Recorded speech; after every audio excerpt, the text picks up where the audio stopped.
क्या लग रहा है आने वाले टाइम में इंडिया चाइना को इकोनॉमी वाइज टक्कर दे सकता है या ओवरऑल मैन्युफैक्चरिंग वाइज या made in India made versus made in China type कुछ माहौल होने वाला है या हो रहा है? बिल्कुल डेफिनेटली इंडिया विल compete करेगा चाइना के साथ, और अभी भी कर रहा है। आप देख लीजिए, India is a very growing country in technology, in IT, और उनकी बहुत सी प्रोडक्ट वो खुद बना रहे हैं, हम तो कुछ भी नहीं बना रहे। और चाइना को वो compete करेगा, लेकिन चाइना अभी ट्रिलियन ऑफ डॉलर्स की इकोनॉमी में खड़ी हुई है, और इंडिया भी ग्रोइंग कंट्री है, तो ये बहुत लेकिन फास्टेस्ट ग्रोइंग टेस्ट बिल्कुल ऐसी अभी इंडिया आप देख लें, अब in the top world 5 economy में आ चुकी है, तो डेफिनेटली वो compete करेंगे from like Hindu religion. Hindu religion से बिलोंग करते हैं, ज़बरदस्त हो गया, बहुत कम मिलते हैं लाहौर में, खास तौर पे स्टूडेंट है आप?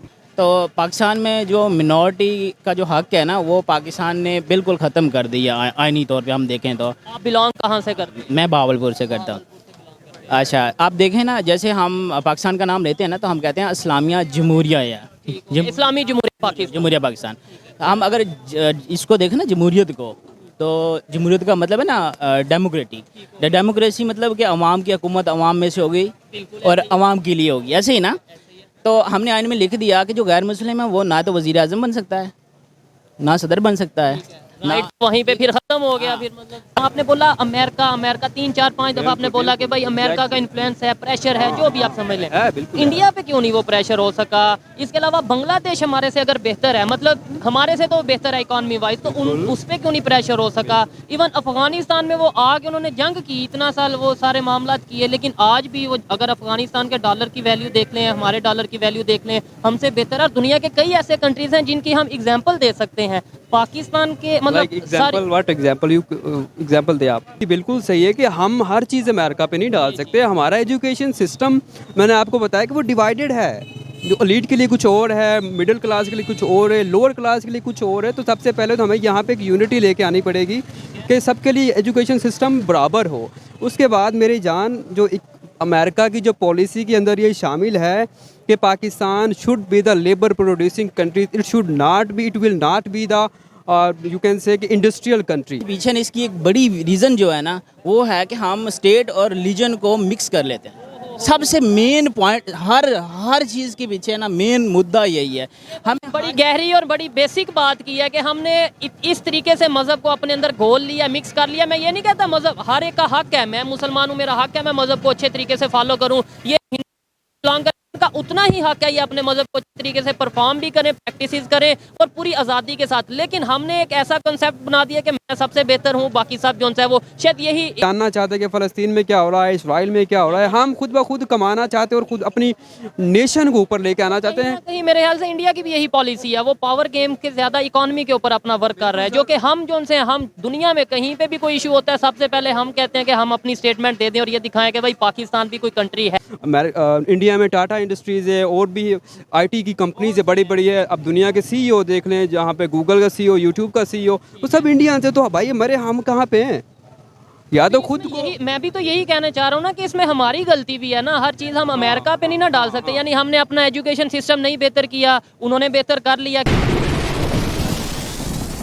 जी तो दोस्तों, मैं हूं सुहेब चौधरी और आप देख रहे हैं मेरा और आपका YouTube channel real entertainment TV. History में पहली दफा ऐसा हुआ है कि यूएस ने 3.6 बिलियन का अपना जो रिटायरमेंट फंड उनका होता है वो चाइना की मार्केट से शिफ्ट किया है और इंडियन मार्केट में उन्होंने इन्वेस्ट किया है, जो कि समझने वालों के लिए एक बहुत बड़ी बात होगी कि दुनिया के बहुत से ऐसे कंट्रीज हैं जो अपने इस तरीके से फंड्स को ऐसी कंट्रीज में इन्वेस्ट करते हैं जहां पे उन्हें आने वाले टाइम में फायदा दिखता है। इसके अलावा कनाडा की भी अगर बात करें, उन्होंने भी इसी तरीके से अपने पैसे जो से हैं इंडियन जो से मार्केट में इन्वेस्ट किए हुए हैं। पाकिस्तानी पब्लिक से बात करेंगे कि पहले अगर हम बात करें एप्पल की, इसके अलावा बड़ी बड़ी मल्टीनेशनल कंपनीज की, वो चाइना से इंडिया शिफ्ट हुए। अब इसी तरीके से यूएस अपनी इन्वेस्टमेंट भी जिस तरीके से इंडिया में करता नजर आ रहा है, क्या आने वाले टाइम में इंडिया एक बड़ा इन्वेस्टमेंट हब बनने वाला है। और पाकिस्तान की अगर बात करें, पाकिस्तान की जो सिचुएशन है उसके हवाले से पाकिस्तानी यूथ, पाकिस्तानी पब्लिक क्या ओपिनियन देती है, चाइना और इंडिया का आने वाले टाइम में जो इकोनॉमिक कंपटीशन है उसके ऊपर क्या ओपिनियन रखती है, जानेंगे इस वीडियो में। और जो मेरी पर्सनल ओपिनियन है वो भी मैं आपको बताऊंगा। चलते हैं वीडियो की तरफ और मिलते हैं वीडियो के बाद। अस्सलाम वालेकुम। वालेकुम अस्सलाम। आपका नाम? ओम। ओम भाई, क्या आप from like Hindu religion. Hindu religion से बिलोंग करते हैं, ज़बरदस्त हो गया, बहुत कम मिलते हैं लाहौर में, ख़ास तौर पे स्टूडेंट है आप? हाँ जी बिल्कुल। ठीक हो गया। अच्छा, टॉपिक ये है कि अगर पाकिस्तान की बात करें, थोड़ा सा पाकिस्तान में जो हिंदू कम्युनिटी है उस हवाले से भी बात करेंगे, लेकिन जो मेन टॉपिक है वो ये है कि इस टाइम दुनिया की बड़ी बड़ी जो सी कंपनीज़ हैं वो पाकिस्तान में इन्वेस्टमेंट नहीं कर रही। देखा यह जा रहा था चाइना में बड़ी इन्वेस्टमेंट जा रही थी, लेकिन अब चाइना की बजाय इंडिया को प्रेफर किया जा रहा है। अभी आज खबर ये आई है कि US ने अपने 3.6 बिलियन डॉलर जो से हैं वो चाइना से उठा के इंडिया में इन्वेस्ट किए हैं।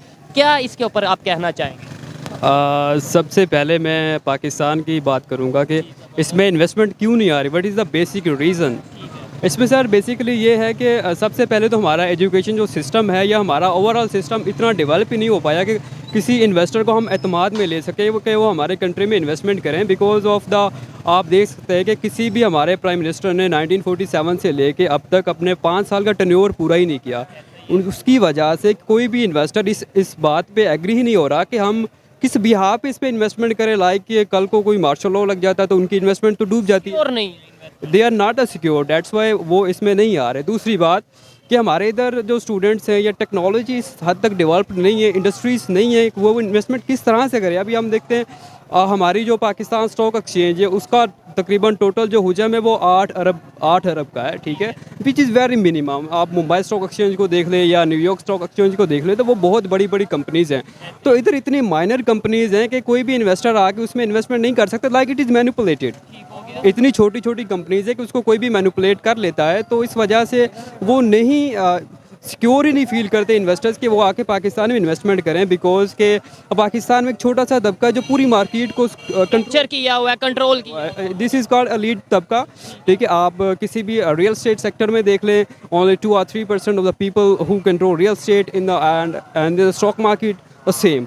तो डेट्स वाई कोई भी इन्वेस्टर इस हद तक secure. The main reason is the government कि वो खुद को पॉलिटिकल स्टेबिलिटी नहीं है उस तरीके से। और जो इन्होंने बात की है कि 1947 से लेके अब 2023 तक कोई भी एक प्राइम मिनिस्टर पाकिस्तान का ऐसा नहीं है जिसने अपना टेन्योर 5 साल पूरे किए। गवर्नमेंट्स हैं 2-3 जिन्होंने अपने टाइम पूरे किए हैं, लेकिन कोई प्राइम मिनिस्टर नहीं टाइम पूरा कर पाया। अच्छा, इस टाइम में कुछ लोग ये कहते हैं कि भाई डेफिनेटली पाकिस्तान में इस तरीके से इंडस्ट्रीज़ नहीं है जिसकी वजह से इन्वेस्टमेंट नहीं आ रही। क्या सिर्फ इंडस्ट्री का ना होना इन्वेस्टमेंट ना आने की वजह है, या इसके अलावा और भी रीजंस हैं? और फिर दूसरे नंबर पे मेन चीज़, चाइना को पाकिस्तान के लोग, हम लोग ये समझते हैं कि भाई चाइना इस टाइम उभरती हुई पावर है, चाइना इकोनॉमी के लिहाज से दुनिया में मतलब ये है कि अपना नाम बना रहे हैं, आने वाले टाइम में हम सुपर पावर भी उसे अपने तौर पे समझ रहे हैं। लेकिन चाइना से भी अब इंडस्ट्री शिफ्ट हो रही है। आप इसे एग्री या डिसएग्री कर सकते हैं, लेकिन जो इंटरनेशनल एक मतलब कह लें कि रिकॉर्ड है उसके मुताबिक इंडस्ट्री शिफ्ट होकर इंडिया मूव कर रही है। इसकी क्या रीज़न है? इंडिया में भी 1947 में देखें तो हालात जिस तरीके से वही पाकिस्तान में थे, क्योंकि एक ही ये सारा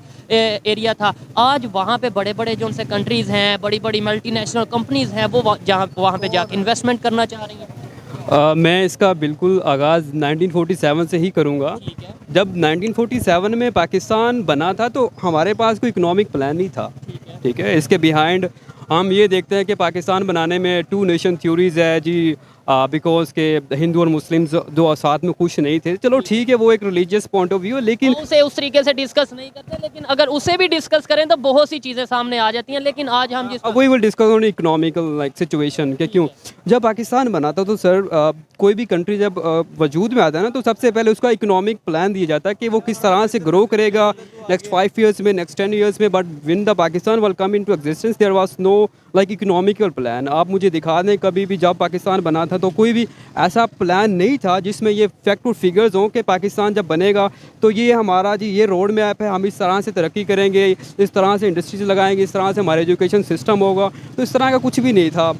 मैं बात इसलिए रोकना चाहूँगा, जो मैंने थोड़ा सा पढ़ा है, सुना है जैसे आप जैसे लोगों से कि जी एक टाइम वो था 60s का 70s का, जब दूसरे कंट्रीज़ इवन चाइना हमारा जो सा वो 5 year प्लान था वो लेके जाता था और वो डेवलपमेंट हमसे देख के करता था। ये तो हमने सुना है, तो फिर क्या ये गलत है या आप इसके ऊपर क्या कहते हैं? आपने ये बात सुनी होगी। मैंने सुनी नहीं, मैं एक्चुअली रेफरेंस बेस पे बात करता हूँ, सुनी सुनाई बातों पे नहीं करता होता, ठीक है। तो सबसे पहले sir Pakistan is a very hot place, okay. When the Pakistan was come into existence तो द ब्रिटिश एम्पायर और अपना रशियन एम्पायर्स में एक आपस में झगड़ा चल रहा था विच वाज इन अफ़गानिस्तान। तो अमेरिका को एक ऐसी जगह चाहिए थी ब्रिटिश लोगों को जहाँ से वो रह के अपने आप को प्रोटेक्ट कर सके और उन पे अटैक कर सके। डेट्स वाई उन्होंने प्लान बनाया क्यों ना एक ऐसी जगह को हम कंट्रोल में लेके आएँ जहाँ पे मतलब कि फिज़िकली तो उनके पेरेंट्स ना हो, लेकिन डिप्लोमेटिकली और इटर्नली वो खुद इस चीज़ को कंट्रोल कर पाएँ, ताकि वो पाकिस्तान के बॉर्डर्स के ज़रिए अफ़गानिस्तान पे भी हमला कर सके। लाइक चाइना के साथ भी हमारा बॉर्डर अटैच है, हम रशिया भी अटैक कर सकते हैं। डेट्स वाई उन्होंने हमें इस हद तक हद हराम बना दिया कि उन्होंने डॉलर फेंके और हमें इस हद तक डेवलप ही नहीं होने दिया कि हम खुद से काम कर सके। अभी आप देख लें हमारे तकरीबन 60% यूथ है, ओके, 52% वुमेंस हैं। वुमेंस में आप देख लें कोई भी नहीं, अबाउट 40% वुमेंस जो है हमारी 52 में से वो तो एजुकेटेड ही नहीं है। अच्छा, जो एजुकेटेड है कुछ का फैमिली इशू ये है कि वो जॉब नहीं कर सकती हैं। अच्छा, दूसरा इशू ये है कि इधर अनएम्प्लॉयमेंट इतनी ज़्यादा है कि उन बेचारियों को जॉब ही नहीं मिलती, कुछ सोसाइटिकल नॉर्म्स इस तरह से बने हुए हैं। अच्छा, दूसरी बात जो हमारे बॉयज़ आ जाते, यूथ आ जाते, स्टूडेंट्स, उनमें हमारे सर अगर 60% यूथ है तो उनमें से तकरीबन 20% को आप वैसे निकाल दें कि वो इलिटरेट है, लाइक अनएजुकेटेड है, जो देहात में रहते हैं, तो बाकी रह गए 40%। जो 40% है उनका भी जो एजुकेशन लेवल है, जो हम जिसे कहते हैं कि वो let me explain by my point, okay sir. उन 40% में से ये है कि हमारा जो एजुकेशन सिस्टम है वो इस तरह से बनाया गया है बिकॉज एक एलीट तबका है उसका, अब किसी भी जब एक एलीट को देखते हैं ना, जब अमेरिका हम कंसीडर करते हैं दुनिया का एलीट है, तो वो कभी नहीं चाहेगा कि दुनिया में हमारा कोई कंपटीटर आए। तो इसी तरह से जो पाकिस्तान में एलीट है वो ये नहीं चाहती कि कोई ऐसा तबका आए जो हमारे ऊपर हावी हो सके या हमें कम्पीट कर सके। तो उन्होंने हमारा एजुकेशन सिस्टम इस तरह से मोनेटाइज कर दिया है। अभी आप देख रहे हैं लम्स में, एचिसन में जो तालीम दी जाती है वो पंजाब यूनिवर्सिटी में या GCU में नहीं दी जाती सर। और इसी तरह वहाँ से ब्यूरोक्रेट्स निकलते हैं, वहाँ से बड़े बिजनेसमैन निकलते हैं और उन्हीं के बच्चे ऑक्सफोर्ड जाते हैं, हार्वर्ड जाते हैं। लेकिन यहाँ वाले उन्होंने एक सर्कल बनाया कि रोटी कपड़ा मकान, हमें सिर्फ इसी रोटी कपड़े मकान भी रखना है, इससे ज़्यादा हमारी सोच को डेवलप ही नहीं होने देना। और इस वजह से ना तो हमारे बच्चे ग्रो कर पाए, ना टेक्नोलॉजी आ पाई है, और ना ही हमारा मुल्क जो है ओवरऑल जो है वो जिसे कहते हैं फलना फूलना वो नहीं कर सका। और दूसरी बात मैं बताता हूँ सर, जब पाकिस्तान बना था तो it is a labour producing country. America ये चाहता है, ये दूसरे जो ताकतवर कंट्रीज़ है वो ये चाहते हैं कि हमारा मुल्क जो है वो लेबर प्रोड्यूसिंग कंट्रीज़ ही रहे। बिकॉज अभी आप देखेंगे जब भी पाकिस्तान की GDP तकरीबन 7 या 8 हुई है तो अमेरिका ने इसको पुश बैक करके दोबारा इसको 4 या 5 पे ले आए। अब ये उनकी प्रॉपर पॉलिसी है, आप मतलब प्रॉपर प्लान्स है। उन्होंने हमारी साइकोलॉजी इस तरह से बना दी हुई है कि हम नहीं आगे जा सकते सर किसी भी तरीके से। हमारा जो वीडियो या प्रोग्राम का थोड़ा सा वो फॉर्मेट ऐसा रहता है कि थोड़ी सी हम ना गपशप करते हैं, लाइक मेरे माइंड में कोई सवाल होते हैं वो मैं आगे डिस्कस करता हूँ। आपने बोला अमेरिका 3-4-5 दफ़ा आपने बोला कि भाई अमेरिका का इन्फ्लुएंस है, प्रेशर है, जो भी आप समझ लें। इंडिया पे क्यों नहीं वो प्रेशर हो सका? इसके अलावा बांग्लादेश हमारे से अगर बेहतर है, मतलब हमारे से तो बेहतर है इकॉनमी वाइज, तो उस पर क्यों नहीं प्रेशर हो सका? इवन अफगानिस्तान में वो आके उन्होंने जंग की, इतना साल वो सारे मामला किए, लेकिन आज भी वो अगर अफगानिस्तान के डॉलर की वैल्यू देख लें, हमारे डॉलर की वैल्यू देख लें, हमसे बेहतर है। और दुनिया के कई ऐसे कंट्रीज हैं जिनकी हम एग्जांपल दे सकते हैं। पाकिस्तान के मतलब एग्जांपल दे आप, मतलब एग्जांपल यही, जैसे बांग्लादेश की बात करें, उनकी इकॉनमी हमसे ही लैदा हुए तो उनकी इकॉनमी हमारे से कैसे बेहतर हो गई। अगर हम बात करें इंडिया की, हमारे साथ ही थे, वो आज दुनिया की 5वीं बड़ी इकॉनमी कैसे बन गए। और वो अभी रशिया और यूक्रेन की जो वार थी उसमें रशिया के ऊपर सैंक्शंस थी, फिर भी उन्होंने वो सैंक्शंस के बावजूद इंडिया ने ऑयल लिया, उनसे बिजनेस किया। हम क्यों नहीं कर सके? मतलब यह है कि हम क्या ऐसी वजूहात हैं, हमारी अपनी भी तो मिस्टेक्स हैं। हर चीज़ हम अमेरिका पे डालें तो शायद ये बेहतर नहीं है। ये मेरा पॉइंट ऑफ व्यू है, आप उससे डिसएग्री कर सकते हैं। सर सबसे पहले बेसिकली बात यह है कि अमेरिका चाय पियेंगे आप? नहीं, आप सर चाय ले सकते हैं। नहीं कोई बात नहीं, दैट्स ओके। अच्छा सर, जो है जहाँ तक बात आप अफ़गानिस्तान की करते हैं ना, तो अफ़गानिस्तान से जो कुछ अमेरिका ने निकालना था ना वो निकाल चुका है। Okay, Kabul is called the land of widows. Kabul को लैंड ऑफ विडोज़ कहा जाता है, वहाँ सबसे ज़्यादा बेवाएँ रहती हैं। उन्होंने इस हद तक तबाह कर दिया हुआ है। और जहाँ तक बात आप इकनॉमी की बात करते हैं, इंडिया क्यों डेवलप कर गया, बांग्लादेश क्यों कर गया, हम क्यों पीछे रह गए? भाई मेरे जब पाकिस्तान बना था तो मैंने सबसे पहले आपको ये बताया कि यहाँ पे कोई इकोनॉमिक प्लान ही नहीं था, ठीक है ना। उन्होंने हमें डॉलर्स दिए और बहुत ज़्यादा दिए अमेरिका ने, ठीक है। ये इस बात को उन्हें एक्सेप्ट करना चाहिए, जो चीज़ सच है वो सच है। ओके, हमने कोई ऐसी मुझे बताया आपने कौन सी IT इंडस्ट्री बनाई है? इंडिया में टाटा इंडस्ट्रीज़ है और भी IT की कंपनीज़ है बड़ी बड़ी है। अब दुनिया के CEO देख लें, जहाँ पे गूगल का CEO, यूट्यूब का CEO, वो सब इंडिया से। तो भाई हमारे हम कहाँ पे हैं? या तो खुद को मैं भी तो यही कहना चाह रहा हूँ ना कि इसमें हमारी गलती भी है ना। हर चीज़ हम अमेरिका पे नहीं ना डाल सकते। यानी हमने अपना एजुकेशन सिस्टम नहीं बेहतर किया, उन्होंने बेहतर कर लिया। क्योंकि हर चीज़, चाहे कोई भी फील्ड हो, इंजीनियरिंग हो या मेडिकल की फील्ड हो, इकॉनमी हो, वो एजुकेशन से लिंक्ड होती है। जब एजुकेशन सिस्टम हमारा उस तरीके से नहीं हुआ, हमारी यूथ में वो अवेयरनेस ही नहीं आई कि यार हमने आगे निकलना है। हम नाम के तो आज़ाद हो गए, 14 अगस्त को आज़ादी तो मना लेते हैं एक दिन के लिए, लेकिन हमने ज़हनी तौर पे भी आज़ाद होना है। अपनी पॉलिसी, ख़ास तौर पे फॉरेन पॉलिसी की अगर बात करें, वो हमने आज़ाद बनानी है। मैं ये समझता हूँ शुरू से हमारी फॉरेन पॉलिसी आज़ाद नहीं है, और उसमें कहीं ना कहीं ज़्यादा मिस्टेक हमारी, मतलब हमारे पॉलिटिशियंस की है अमेरिका से ज़्यादा। आप एग्री करते हैं? बेसिकली इसमें ये है कि अमेरिका का इंटरफेरेंस तो है, इस बात को आपको एक्सेप्ट करना पड़ेगा। दूसरी बात आपकी बिल्कुल सही है कि हम हर चीज़ अमेरिका पे नहीं डाल सकते। हमारा एजुकेशन सिस्टम, मैंने आपको बताया कि वो डिवाइडेड है। जो एलीट के लिए कुछ और है, मिडिल क्लास के लिए कुछ और है, लोअर क्लास के लिए कुछ और है। तो सबसे पहले तो हमें यहाँ पे एक यूनिटी लेके आनी पड़ेगी कि सबके लिए एजुकेशन सिस्टम बराबर हो। उसके बाद मेरी जान, जो अमेरिका की जो पॉलिसी के अंदर ये शामिल है कि Pakistan should be the labour producing country, it should not be, it will not be the you can say कि इंडस्ट्रियल कंट्री, ओके, बिकॉज यहाँ से उनको चीप लेबर मिलती है। पाकिस्तान से, इंडिया से, बांग्लादेश से, आप देखिए 1.42 बिलियन के करीब उनकी आबादी है। यहाँ पे हमारी निस्बत इंडियन ज़्यादा आउट ऑफ कंट्रीज़ में लेबर रहे हैं, ठीक है। तो वो स्किल्ड लेबर में अब आ रहे हैं, और हम जो उनसे हैं वो उस तरीके से जो उनसे वो मजदूरी और या दिहाड़ीदार वाली लेबर में आ रहे हैं। वो मैनेजिंग पोस्ट पे नज़र आते हैं मोस्टली। जो सर्वे है, जो ग्राफ है, उसके मुताबिक वो, चाहे इवन इस्लामिक कंट्री सऊदीया की बात कर लें, वहाँ पे भी अभी सऊदीया के ही ऑफिशियल ने ये बोला है कि भाई जो पाकिस्तानी है यहाँ पे आके भीख मांग रहे हैं। आपने शायद ये खबर भी सुनी हो, 90% जो उनसे बेकारी हैं वो पाकिस्तानी है। यानी ये चीज़ें भी तो हमें देखने की ज़रूरत है। बिल्कुल ऐसी है। मैं आपको पहले भी अर्ज़ कर चुका हूँ कि हमारे अंदर हर डरामी इस हद तक भर चुकी है कि हम खुद काम भी नहीं करना चाहते और हम ये चाहते हैं कि हमारे पास पैसे भी आ जाए। तो ऐसा बिल्कुल नहीं है। सबसे पहले हमें अपने एजुकेशन सिस्टम को इम्प्रूव करना होगा। ये लिटरेसी जो है हमारी बहुत बढ़ चुकी है, इसको इम्प्रूव करना होगा। और मेन इंपॉर्टेंट, आजकल IT सेक्टर बहुत ग्रो कर चुका है और dollar is the basic one, कि हम अपने कंट्री में डॉलर को लेके आए। और उसके लिए हमें अपने IT सेक्टर को बहुत स्ट्रॉन्ग करना पड़ेगा। हमारे जो यूथ है उनको एक अच्छे लाइक आप देख लें कि बहुत सी डिग्रीज़ ऐसी हो रही है जिसका कोई फ्यूचर नहीं है। कोई फजूल में बस अपने वो 4 साल BS के वेस्ट करते हैं, उसके बाद वो प्रैक्टिकल फील्ड में आते तो ज़ीरो होते हैं, ना तो उनको जॉब मिलती है। अब ये देखेंगे हमारे पाकिस्तान में 90% जो इंजीनियर्स है वो जॉबलेस हैं, ओके। और जो कंपनीज़ है उनको और इंजीनियर्स की ज़रूरत है। इसका मतलब ये कि जो हमारे 90% अनएम्प्लॉयड है वो इस काबिल ही नहीं है कि वो इस कंपनी में जॉब कर सकें। पॉइंट ये है, मतलब ये इशू नहीं है कि जॉब्स नहीं है, इशू ये है कि जॉब्स के लिए हमारा वो जो सा स्टैंडर्ड कह लें वो students exactly, the standard is very low, so we have to improve our standard first and after that हम ग्रो करेंगे। लेकिन it will take a decades है, ये कोई दिनों में या सालों में नहीं होने वाला, क्योंकि इसमें बहुत सी चीज़ें इन्वॉल्व है। जिस भी बंदे ने सिस्टम के साथ पंगा किया है वो ख़त्म हुआ है। आप भुट्टो को देख लें, ठीक है, आप इमरान खान को देख लें। भुट्टो ने एक बयान दिया था अमेरिका के ख़िलाफ़, तो अमेरिकन फॉरेन मिनिस्टर ऐसे जैसे हम चाय पी रहे हैं, उसने चाय पी रहा था तो उसने कहा कि वी विल हैंडल यू, बस उसने इतना कहा था और उसके बाद उसको फांसी पे लटका दिया गया।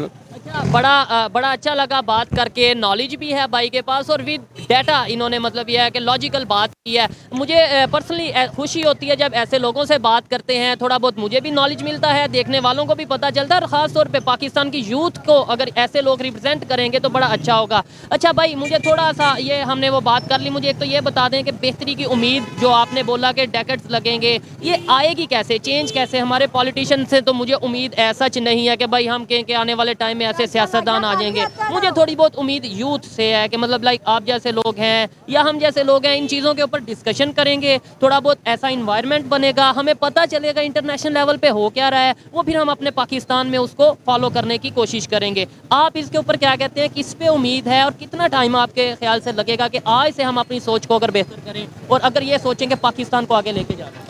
देखिए, जब भी सोसाइटी में चेंज आता है ना तो ये अचानक से नहीं आता होता, ये इसका ग्रेजुअल प्रोसेस होता है। अब देखेंगे, अब आपने सोचना शुरू कर दिया कि चेंज कैसे आएगा, this is the first step, तो स्टेप बाय स्टेप अब हमारे स्टूडेंट पहले नहीं पता था फ्रीलांसिंग क्या होती है, डिजिटल मार्केटिंग क्या होती है, अभी हमारे बहुत से बच्चे यूट्यूबर्स बन रहे हैं, बहुत से आईटी में आगे जा रहे हैं। तो ये एक चेंज है और ये चेंज आहिस्ता आहिस्ता बनेगी। दूसरी बात कि इंडिविजुअल का काम नहीं है चेंज लेके आना, ये हम सबको इकट्ठा होकर मेन हमारा एजुकेशन सिस्टम, मैं आपको दोबारा बार बार कहूँगा, हमारा एजुकेशन सिस्टम बेहतर होना चाहिए। हमारे जो बच्चे उनको आईटी की तरफ जाना चाहिए और आईटी, क्योंकि डॉलर्स आएंगे तो हमारी कंट्री जो है वो तरक्की करेगी। और उसके बाद हमारी जो गवर्नमेंट है उनको ऐसी पॉलिसीज़ बनानी चाहिए, ऐसा एजुकेशन सिस्टम बनाना चाहिए कि जिसमें बच्चे खुद ब खुद ग्रो कर सके। अभी हमारे डिग्रीज़ तो बहुत है, लेकिन ऐसा कोई इंस्टीट्यूशन नहीं बना जिसमें फाइनेंशियल एजुकेशन दी जाए, जिसमें डिजिटल डिग्रीज सिखाई जाएँ, बच्चों को डॉलर्स कमाना सिखाया जाए। तो सबसे पहले ये है करना बहुत ज़रूरी। हमारे लेबर, हमें इंडस्ट्रीज़ लगानी पड़ेगी। हमारे बहुत सी जो लेबर बाहर जाकर चीप लेबर पे काम करती है, अगर हमारी इधर इंडस्ट्रीज़ हों तो वही रेवेन्यू हमें ही जनरेट करके दे और हम बाहर एक्सपोर्ट, हमें सबसे पहले अपनी एक्सपोर्ट पे काम करना पड़ेगा। हम अभी तकरीबन 90% चीज़ें इंपोर्ट करते हैं, लेकिन हम एक्सपोर्ट कुछ भी नहीं करते, जिसकी वजह से हमारा सारा डॉलर बाहर चला जाता है। हमें बैलेंस ऑफ डॉलर करना पड़ेगा कि मिनिमम भी हम अगर 60% इंपोर्ट करें तो एटलीस्ट 40% एक्सपोर्ट करें, उसके बाद हम तरक्की कर सकते हैं। और it will take a time, it is a gradual process और ये स्टार्ट हो चुका है, लेकिन बहुत टाइम लगेगा इसमें अभी भी। लेकिन मुझे लास्ट में ये बता दें, चाइना को जिस तरीके से कंसेप्ट हमारे पाकिस्तान में मौजूद है कि ग्रोइंग पावर है, ग्रोइंग इकॉनमी है, मुझे ऐसा लगता है कि आने वाले टाइम में इंडिया खासतौर पे एशिया में उसकी प्लेस लेता नज़र आ रहा है। क्योंकि आईफोन की अगर मैन्युफैक्चरिंग की बात करें वो इंडिया में हो रही है। बहुत सी ऐसी कंपनीज़ हैं जो चाइना से इंडिया, यूएस की कंपनीज़ और इंटरनेशनल बहुत सी ऐसी कंपनीज़ हैं जो यूएस अपना चाइना से इंडिया शिफ्ट हो रही हैं। क्या लग रहा है आने वाले टाइम में इंडिया चाइना को इकॉनमी वाइज टक्कर दे सकता है, या ओवरऑल मैन्युफैक्चरिंग वाइज, या made in India versus made in China type कुछ माहौल होने वाला है या हो रहा है? बिल्कुल डेफिनेटली इंडिया विल कम्पीट करेगा चाइना के साथ, और अभी भी कर रहा है। आप देख लीजिए, India is a very growing country in technology, in IT, और उनकी बहुत सी प्रोडक्ट वो खुद बना रहे हैं, हम तो कुछ भी नहीं बना रहे। और चाइना को वो कम्पीट करेगा, लेकिन चाइना अभी ट्रिलियन ऑफ डॉलर्स की इकोनॉमी में खड़ी हुई है और इंडिया भी ग्रोइंग कंट्री है। तो ये बहुत लेकिन फास्टेस्ट ग्रोइंग बिल्कुल ऐसी अभी इंडिया आप देख लें, अब इन टॉप वर्ल्ड 5 इकोनॉमी में आ चुकी है, तो डेफिनेटली वो कम्पीट करेंगे।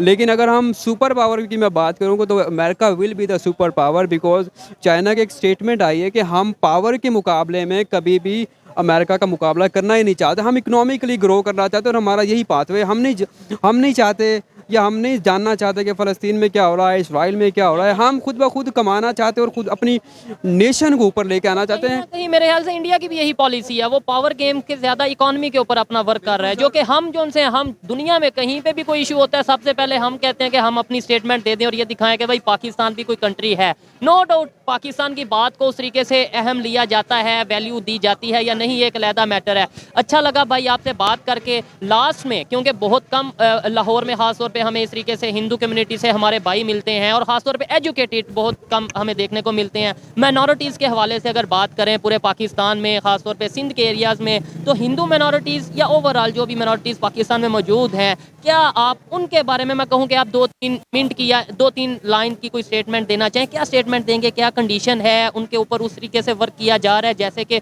उनका भी उतना ही पाकिस्तान है, आपका भी उतना पाकिस्तान है जितना मेरा पाकिस्तान है? तो क्या उस तरीके से स्पोर्ट्स में हमें माइनॉरिटीज़ हिंदू कम्युनिटी से या किसी भी कम्युनिटी से आगे नज़र आते दिखाई दे रहे हैं, या पॉलिटिक्स में उस तरीके से आते नज़र आ रहे हैं, या आज़ादी से लाइक जो भी कोई करना चाहता है वो कर पा रहे हैं? सर माइनॉरिटी वेयर ही, अगर वो इंडिया पाकिस्तान में रह रही है या अमेरिका में रह रही है, लेकिन माइनॉरिटी के हमेशा रूल्स की वायलेशंस हुई है, उसको उसके हकूक़ प्रॉपर नहीं दिए जाते। But I don't want to discuss in details, so that's it.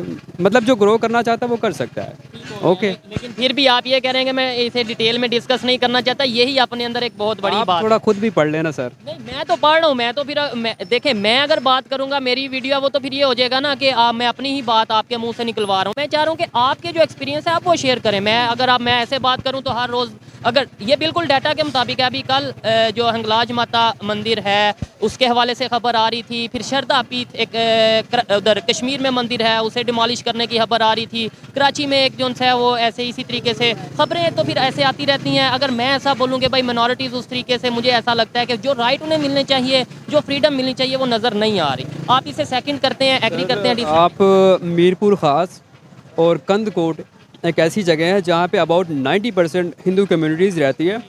ना तो वहाँ पे साफ़ पानी है, ठीक है, ना एजुकेशन जो एक बहुत वो दूर रह जाता है ना, वहाँ में ना तो हॉस्पिटल्स है, ना साफ़ पानी है, ना उनको कोई ऐसी खुराक दी जाती है, और बहुत से बच्चे वहाँ से भूख से मर जाते हैं।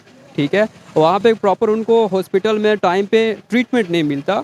तो this is the main reason we should focus on that. अभी सिंध की गवर्नमेंट है वहाँ पे, लेकिन वो ऐसा फोकस तो नहीं कर रहे। लेकिन बिलावल भुट्टो साहब में जाते हैं, फोटोज जरूर खिंचवाते हैं, और मतलब बच्चों के साथ, मिनॉरिटीज़ के साथ वहाँ पे जाते हैं। वहाँ पे जाते भी नहीं। आप मुझे कोई भी बिलावल की वीडियो दिखा दें जहाँ पे वो गया हो थर में, नहीं गया, नहीं जाता वो। ठीक हो गया। तो ये मिनॉरिटीज़ के हवाले से कैसे चेंज आ सकता है, आप जैसे लोग लाएं अगर? माइनॉरिटी सर, सबसे पहले तो एजुकेशन उनको प्रॉपर फैसिलिटीज़ दी जाएं, और उसके अलावा जो है वो फोर्स्ड कन्वर्जन जो हो रहा है आजकल, इस पे थोड़ा कंट्रोल किया जाए। ये तो बहुत ज़्यादा, आप सिंध में जाके देखिए, वहाँ पे इंटरव्यूज़ करें तो आपको रियल हकीकत का पता सिंध में गया हूँ, हमारा आप चैनल विजिट करेंगे, मैं सिंध में भी गया हूँ, और हम मिनॉरिटीज़ के हवाले से वर्क भी करते हैं, इसलिए आपसे मैंने ये क्वेश्चन किया। मैंने घोटकी का एरिया विजिट किया, इसके अलावा और भी बहुत से एरियाज़ विजिट किए। लेकिन ये है कि एक मैं जो चीज़ देखी है वो मैं देख के हैरान रहा हूँ कि शायद उन्हें ये भी नहीं पता कि पाकिस्तान का प्राइम मिनिस्टर कौन है, उन्हें ये भी नहीं पता कि पाकिस्तान गवर्नमेंट चला कौन रहा है। यानी वो इन चीज़ों से बहुत हटके हैं, और जैसे हम दुनिया से बिल्कुल पीछे हैं, वैसे वो हमारे से उतना ही पीछे हैं।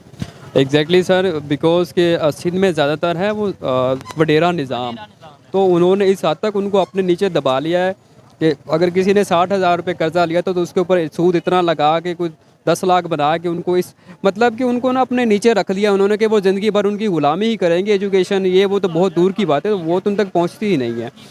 तो इस पे बहुत ज़्यादा काम करने की ज़रूरत है। तो कोई पाकिस्तान में अदारे हैं जो काम कर रहे हैं, एनजीओज, ऑर्गेनाइजेशंस, या कोई अपने तौर पे इंडिविजुअली जो सिस्टम बना होता है कि यार कुछ ना कुछ अवेयरनेस, क्योंकि देखें एट दी एंड कोई भी इशू हो, बात वहीं पे आके ख़त्म होती है कि भाई आपने एजुकेशन कितनी प्रोवाइड की है। किसी भी मसले का हल एजुकेशन है, चाहे वो मिनॉरिटीज़ का इशू हो, चाहे पाकिस्तान इशू हो। जब तक अवेयरनेस नहीं देंगे, खासतौर पे अगर मिनॉरिटीज़ की बात करें, जब तक उन्हें पता ही नहीं चलेगा हमारा राइट क्या है, वो राइट लेंगे कैसे, वो तो बहुत दूर की बात है। आप लास्ट में कुछ कहना चाहेंगे ओवरऑल पाकिस्तान के सिस्टम के हवाले से, कुछ भी?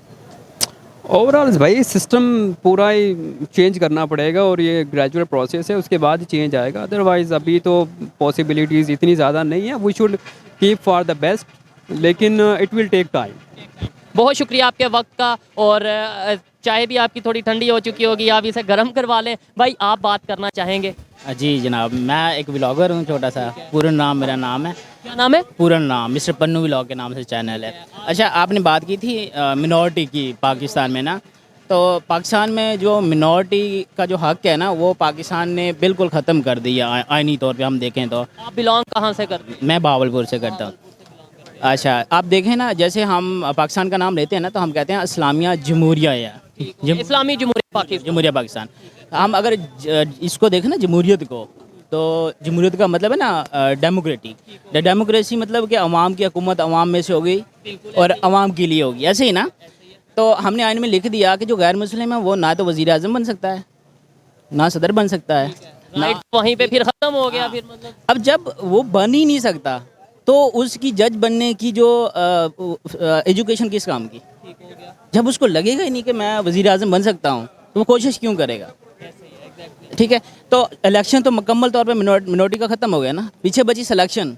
सिलेक्शन का मतलब ये है कि पैसा लगाओ और करप्शन करो आगे। मतलब माइनॉरिटी को जो सीट मिलती है उस हवाले से, वो सीट भी ज़ाहिर बात है जो पार्टी इक़्तिदार में आएगी वो अपने मर्जी का जो उनका होगा वो उनमें से। बेशक ऐसे ही है। तो इसका मतलब ये है कि मिनॉरिटी को मुकम्मल तौर पे ख़त्म कर दिया है। वैसे तो हम कहते हैं कि पूरी दुनिया में जहाँ पे भी जुल्म होगा पाकिस्तान खड़ा होगा, तो यानी पाकिस्तान में जो चीज़ें हो रही हैं उसके लिए पाकिस्तान खड़ा नहीं होगा। हमारे जो मुल्क जो ना हर तरह से पीछे ने, इसकी एक बड़ी रीज़न जो है ना, वो है कि हम स्टेट और रिलीजन को मिक्स कर लेते हैं।